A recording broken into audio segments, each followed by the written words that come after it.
Hello guys, good morning to all of you. Welcome to learn with Lakshmi Sharma. आज है 10 मई 2022 और आज की करंट अफेयर्स हम इस वीडियो में डिस्कस करेंगे। इस वीडियो में आपको 9 मई और 10 मई दोनों के ही करंट अफेयर्स मिलेंगे। तो चलिए स्टार्ट करते हैं आज की वीडियो। हमारा पहला क्वेश्चन है, the Indian athlete Grand Prix 3 and 4 shifted from Madurai to where? Your options are New Delhi, Goa, Jamshedpur या भुवनेश्वर। इसका आंसर है option D, Bhubaneswar. Indian Grand Prix 3 and 4 जो कि पहले तमिलनाडु के मदुरई में होने वाला था, अब इसे ओडिशा के भुवनेश्वर में शिफ्ट कर दिया गया और ये भुवनेश्वर में 21 मई और 24 मई को आयोजित की जाएगी। इससे पहले ये 17 मई और 21 मई के लिए शेड्यूल्ड थी और इन दोनों ग्रैंड प्रिक्स में टोटल 17 इवेंट्स होंगे, जिसमें से 9 इवेंट्स विमेन एथलीट्स के लिए होंगे और 8 इवेंट्स मेन एथलीट्स के लिए होंगे। Next question is, Which fast bowler recorded the fastest delivery during the ongoing IPL season at 157 km/h? किस तेज गेंदबाज ने मौजूदा IPL सीजन में सबसे तेज 157 किलोमीटर प्रति घंटे की रफ्तार से गेंद फेंकी? आपके ऑप्शंस हैं नवदीप सैनी, जसप्रीत बुमराह, उमरान मलिक या लॉकी फर्गूसन। इसका आंसर है ऑप्शन सी, उमरान मलिक। इन्होंने 157 किलोमीटर प्रति घंटे की रफ्तार से गेंद फेंककर अपना ही रिकॉर्ड को तोड़ा है और ये फिलहाल इस सीजन में सनराइजर्स हैदराबाद के लिए खेल रहे हैं। हमारा अगला क्वेश्चन है, when was world red cross day observed? विश्व रेड क्रॉस दिवस कब मनाया गया? आपके ऑप्शंस हैं 5 मई, 7 मई, 8 मई या 9 मई। इसका आंसर है ऑप्शन सी, 8 मई। हर साल 8 मई को विश्व रेड क्रॉस दिवस मनाया जाता है। वर्ल्ड रेड क्रॉस डे को रेड क्रिसेंट डे भी कहा जाता है और इसे हर साल 8 मई को सेलिब्रेट किया जाता है और इस डे को हेनरी दुनंत के बर्थ एनिवर्सरी के अवसर पर सेलिब्रेट किया जाता है, जो international committee of the red cross के फाउंडर थे और इन्हें नोबेल पीस प्राइज भी मिल चुका है और इस बार इस डे की थीम है be human kind. Next question is, when is World Thalassemia Day celebrated every year? विश्व थैलेसीमिया दिवस हर साल कब मनाया जाता है? आपके ऑप्शंस हैं 7 मई, 8 मई, 9 मई या 4 मई। इसका आंसर है ऑप्शन बी, 8 मई। इस डे की एम है थैलेसीमिया विक्टिम्स को ट्रिब्यूट करना और उन लोगों को इनकरेज करना जो इस डिजीज से स्ट्रगल कर रहे हैं। थैलेसीमिया एक ब्लड डिसऑर्डर डिजीज है जिसमें इस डिजीज के कारण शरीर में हीमोग्लोबिन नहीं बन पाती है, जिससे ये बीमारी हमारे ब्लड सेल्स को और कमजोर करती है और उसे खराब करती है। और इस बार इस डे की थीम है be aware, share, care, working with the global community as one to improve thalassemia knowledge. Our next question is, Which state government launched the Sally app for diagnosing and controlling lifestyle diseases? जीवन शैली से जुड़ी बीमारियों के निदान और नियंत्रण के लिए किस राज्य सरकार ने सैली ऐप लॉन्च किया है? Your options are Maharashtra, Kerala, Madhya Pradesh या उत्तर प्रदेश। इसका आंसर है ऑप्शन बी, केरला। केरला ने इस ऐप को लॉन्च किया है और ये सैली ऐप नवा केरला कर्मा प्लान के अंतर्गत आती है। इस ऐप के थ्रू हेल्थ लाइफस्टाइल से जुड़े इन्फॉर्मेशन कलेक्ट की जाएगी, जिसमें diabetes, high blood pressure, heart diseases जैसे बीमारियों से जुड़े इन्फॉर्मेशन कलेक्ट की जाएगी। अब इसे केरला ने लॉन्च किया है। तो केरला की कैपिटल है थिरुवनंतपुरम। इसकी चीफ मिनिस्टर है पिनराई विजयन और इसके गवर्नर है आरिफ मोहम्मद खान। हमारा अगला क्वेश्चन है, नेपाल्स लेजेंडरी क्लाइंबर कामी Rita Sherpa has climb mount Everest for the dash time? Nepal के प्रसिद्ध पर्वतारोही कामी रीता शेरपा ने कितने समय के लिए माउंट एवरेस्ट पर चढ़ाई की? आपके ऑप्शंस है 26th, 21st, 34th या 29th। इसका आंसर है ऑप्शन ए, 26th। नेपाल के क्लाइंबर कामी रीता शेरपा ने माउंट एवरेस्ट पर 26 बार चढ़ाई की है, जो कि एक रिकॉर्ड बन चुका है। हमारा अगला क्वेश्चन है, which tribal area of Manipur has been declared a drug free zone? Manipur के किस आदिवासी क्षेत्र को नशीली दवाइयों से मुक्त क्षेत्र घोषित किया गया है? आपके ऑप्शंस है थंगाल, मोयोन, पाओमाई या लामकांग। इसका आंसर है ऑप्शन सी, पाओमाई। मणिपुर के पाओमाई ट्राइब ने डिक्लेयर किया कि पाओमाई एरियाज अब ड्रग फ्री जोन हो चुका है और ये अचीवमेंट मणिपुर गवर्नमेंट के वार ऑन ड्रग कैंपेन के जरिए पॉसिबल हुआ है। और इन ट्राइब्स ने मणिपुर के चीफ मिनिस्टर को ये भी इंफॉर्मेशन दी है कि पॉपी प्लांटेशन अब इस एरिया में नहीं किया जाएगा। पॉपी प्लांट एक नशीली प्लांट होती है। मणिपुर, इसकी कैपिटल इम्फाल, इसके चीफ मिनिस्टर है एन बीरेन सिंह और इसके गवर्नर है ला गणेशन। चलिए गाइस, आगे बढ़ते हैं। हमारा अगला क्वेश्चन है, which state government has launched the e Adhigam scheme to distribute tablets to students? किस राज्य सरकार ने ई अधिगम योजना शुरू की है जिसमें स्टूडेंट्स को टैबलेट्स डिस्ट्रीब्यूट किए जाएंगे? Your options are Haryana, Punjab, Chhattisgarh या झारखंड। इसका आंसर है option A, Haryana. Haryana government ने ई अधिगम स्कीम को लॉन्च किया है। इस स्कीम के अंडर लगभग 3 लाख स्टूडेंट्स को टैबलेट्स प्रोवाइड किए जाएंगे, जिससे वे अपना ऑनलाइन एजुकेशन एक्सेस कर सकते हैं, और बाद में इस स्कीम के थ्रू एडिशनल 2 लाख स्टूडेंट्स को टैबलेट्स प्रोवाइड किए जाएंगे। और ये स्कीम उन स्टूडेंट्स के लिए है जिन्होंने हरियाणा बोर्ड से 10th का एग्जाम पास करके 11th में एडमिशन लिया है। हरियाणा, इसकी कैपिटल है चंडीगढ़, इसके चीफ मिनिस्टर है मनोहर लाल खट्टर और इसके गवर्नर है बंडारू दत्तात्रेय। हमारा अगला क्वेश्चन है, who has taken over as the interim chairman and MD of Hindustan petroleum corporation Limited. Hindustan petroleum corporation Limited के अंतरिम अध्यक्ष और एमडी के रूप में किसने पदभार संभाला है? Your options are Renu Singh, Manoj Soni, Kamlesh Nilkanth Vyas या ऑप्शन डी पुष्प कुमार जोशी। इसका आंसर है ऑप्शन डी पुष्प कुमार जोशी। इन्होंने मुकेश कुमार सुराना को सक्सीड किया है और Hindustan petroleum corporation limited nation की 3rd largest oil refining and fuel marking company है। हमारा अगला क्वेश्चन है, who among the following grand masters has won the Sunway Formentera open chess tournament? Your options are Praggnanandhaa, D Gukesh, Magnus Carlsen या Ding Liren. इसका answer है option B D Gukesh. D Gukesh ने अभी हाल ही में Sunway Formentera open chess tournament जीता है और ये इनकी इस साल की लगातार तीसरी टाइटल है। इससे पहले इन्होंने ला रोडा टूर्नामेंट और मेनोरका ओपन जीता था और इस टूर्नामेंट को जीतने के बाद ये वर्ल्ड रैंकिंग में 64th पोजीशन पर पहुंच चुके हैं। हमारा अगला क्वेश्चन है, recently which athlete and YouTube India have tied up together to create a short film for the platform? Your options are Ravi Dahiya, Bajrang Punia, PV Sindhu या नीरज चोपड़ा। इसका आंसर है ऑप्शन डी नीरज चोपड़ा। इस शॉर्ट फिल्म में नीरज चोपड़ा की कहानी दिखाई जाएगी कि कैसे उन्होंने एक विलेज से निकलकर एक गोल्ड मेडलिस्ट का सफर तय किया है, जिन्होंने टोक्यो 2020 के ओलंपिक में गोल्ड मेडल जीता था।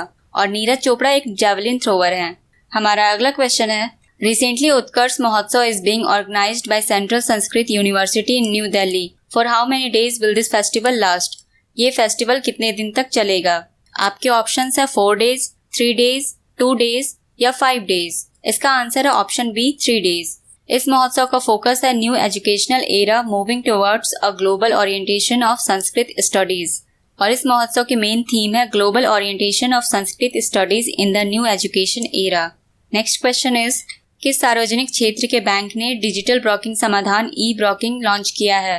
Your options are Indian Bank, Indian Overseas Bank, Punjab National Bank या बैंक ऑफ इंडिया। इसका आंसर है option A Indian Bank. Indian Bank ने इसे लॉन्च किया है। ई ब्रोकिंग एक instant and paperless demat and trading account opening service है जो इंडियन बैंक के मोबाइल ऐप इंडोसिस के थ्रू अवेलेबल कराई जाएगी। इंडियन बैंक इसे 15 अगस्त 1907 को एस्टैब्लिश किया गया था। इसका हेडक्वार्टर चेन्नई में है। इसके एमडी एंड सीईओ है शांति लाल जैन और इस बैंक की टैगलाइन है taking banking technology to the common man. Next question is, Which of the following consumer goods companies has become the largest fast-moving consumer goods company in India? Your options are Hindustan Unilever Company, Patanjali Ayurved Company, Godrej Consumer Product Limited या Adani Wilmar Limited। इसका answer है option D Adani Wilmar Limited। Adani Wilmar Limited ने Hindustan Unilever limited को सरपास किया है। Adani Wilmar Limited जिसके total revenue 2022 में 54,214 करोड़ है और हिंदुस्तान यूनिलीवर लिमिटेड जिसकी टोटल रेवेन्यू 51,468 करोड़ है। अडानी ग्रुप इसे 1988 में फाउंड किया गया था। इसका हेडक्वार्टर अहमदाबाद में है और इसके चेयरमैन है गौतम अडानी और Adani Wilmer limited Adani group की सब्सिडियरी कंपनी है। हमारा अगला क्वेश्चन है, Recently, the central government has notified the appointment of 2 new judges to gain full strength of the Supreme Court. What is the total number of judges in Supreme Court? Supreme Court में जजों की कुल संख्या क्या होती है? आपके options है 32, 33, 34 या 30। इसका आंसर है ऑप्शन सी 34। सुप्रीम कोर्ट में जजों की कुल संख्या 34 होती है, जिसमें अभी हाल ही में 2 नए जजों की नियुक्ति हुई है और ये जजेस हैं जस्टिस सुधांशु धूलिया जो कि गुवाहाटी हाई कोर्ट के चीफ जस्टिस हैं और दूसरे जज है जस्टिस जमशेद गुर्जर पार्रीवाला। ये गुजरात हाई कोर्ट के एक जज है। इन 2 जजों को हाल ही में सुप्रीम कोर्ट में नियुक्त किया गया है। हमारा अगला क्वेश्चन है, who became the first Indian women to climb 5 peaks above 8,000 meters? 8,000 meter से ऊपर की 5 चोटियों पर चढ़ने वाली पहली भारतीय महिला कौन बनी? आपके ऑप्शंस है ताशी यांगजोम, शांति राय, प्रियंका मोहित या नीमा लामा। इसका आंसर है ऑप्शन सी प्रियंका मोहित। प्रियंका मोहित ने अचीवमेंट तीसरी सबसे ऊंची चोटी माउंट कंचनजंगा पर चढ़ाई करके की और Priyanka as a profession pharmaceutical research company के लिए काम करती हैं। इस अचीवमेंट के अलावा प्रियंका मोहित को और भी कई अवार्ड्स मिले हैं। जैसे 2020 में इन्होंने prestigious award Tenzing Norgay adventure award जीता था। इन्होंने 2013 में माउंट एवरेस्ट पर चढ़ाई की थी, 2018 में माउंट लोहत्से, 2019 में माउंट मकालू और 2021 में अन्नपूर्णा 1 पर चढ़ाई की थी। और अन्नपूर्णा 1 और मकालू पर चढ़ाई के साथ साथ ही ये इंडिया की पहली विमेन बन चुकी हैं जिन्होंने ये दोनों माउंटेन्स पर चढ़ाई की है। हमारा अगला क्वेश्चन है, The IRCTC is set to run its first dash train on 21st June 2022, covering the Ramayana circuit, which will include a stop at Nepal's Janakpur. IRCTC ने 21 जून 2022 को रामायण सर्किट को कवर करते हुए अपनी पहली कौन सी ट्रेन चलाने के लिए तैयार है, जिसमें नेपाल के जनकपुर में एक स्टॉप शामिल होगा। आपके ऑप्शंस हैं डिब्रूगढ़ पुरी ट्रेन, ज्योतिर्लिंग यात्रा ट्रेन, तख्त परिक्रमा ट्रेन या भारत गौरव टूरिस्ट ट्रेन। इसका आंसर है ऑप्शन डी, भारत गौरव टूरिस्ट ट्रेन। IRCTC यानी Indian railway catering tourism corporation ने अपनी पहली ट्रेन स्टार्ट की है जिसका नाम है भारत गौरव टूरिस्ट ट्रेन और ये ट्रेन 21 जून 2022 से चलना स्टार्ट करेगी। ये ट्रेन तीर्थ यात्रियों के लिए चलाई गई है जिसमें 17 नाइट्स और 18 डेज का एक टूरिज्म पैकेज होगा जिसमें उन जगहों की यात्रा कराई जाएगी जो भगवान राम से जुड़े हैं, जिसमें नेपाल के जनकपुर में राम जानकी मंदिर भी शामिल है और ये तीर्थ यात्रा स्वदेश दर्शन स्कीम के तहत चलाई जाएगी। हमारा अगला क्वेश्चन है, which organisation recently signed an MOU with the association for voluntary action for trafficking free India. किस संगठन ने हाल ही में तस्करी मुक्त भारत के लिए एसोसिएशन फॉर वॉलंटरी एक्शन के साथ एक समझौता ज्ञापन पर हस्ताक्षर किए हैं? Your options are Rapid Action Force, Railway Protection Force, Border Security Force या सेंट्रल इंडस्ट्रियल सिक्योरिटी फोर्स। इसका आंसर है option B, Railway Protection Force. और ये Association of Voluntary Action Kailash Satyarthi के चिल्ड्रन फाउंडेशन के साथ जुड़कर काम करेगी। कैलाश सत्यार्थी जो बच्चों के वेलफेयर के लिए काम करते हैं और इन्हें इस काम के लिए नोबेल पीस प्राइज भी दिया गया था। हमारा अगला क्वेश्चन है, which small finance bank recently received a no objection certificate from the RBI to merge with their holdings limited. Your options are Ujjivan Small finance Bank, AU Small finance Bank, Equitas Small finance Bank या Utkarsh Small finance Bank. इसका answer है option C, Equitas Small finance Bank. Reserve Bank of India ने अभी हाल ही में no objection certificate issue जारी किए हैं जिसमें इक्विटास होल्डिंग लिमिटेड को इक्विटास स्मॉल फाइनेंस बैंक के साथ मर्ज कर दिया जाएगा। RBI इसे 1 अप्रैल 1935 में स्टैब्लिश किया गया था। इसका हेडक्वार्टर मुंबई में है और इसके 25th गवर्नर है शक्तिकांत दास।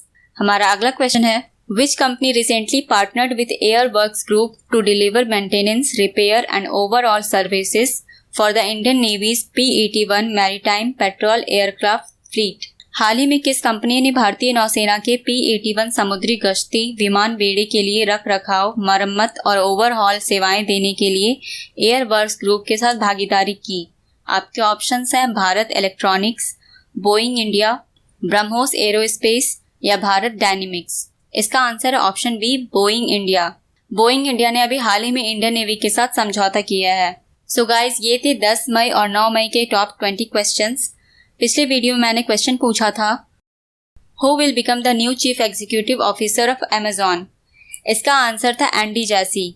अगले क्वेश्चन का आंसर आपको कमेंट सेक्शन में देना है। So the question is, Who has been appointed as chairperson of the Indigo Board? Indigo board के अध्यक्ष के रूप में किसे नियुक्त किया गया है? आपके ऑप्शंस है सहस मल्होत्रा, तरुण कपूर, सुधीर कुमार सक्सेना या वेंकट रमनी सुमंत्रन। इसका आंसर आपको कमेंट सेक्शन में देना है।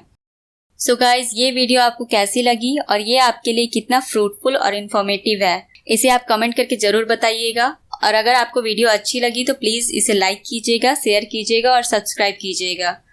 सो गाइज, इस वीडियो में बस आज के लिए इतना ही। मिलते हैं कल के करंट अफेयर्स में। Thanks for watching and have a good day. Bye bye guys.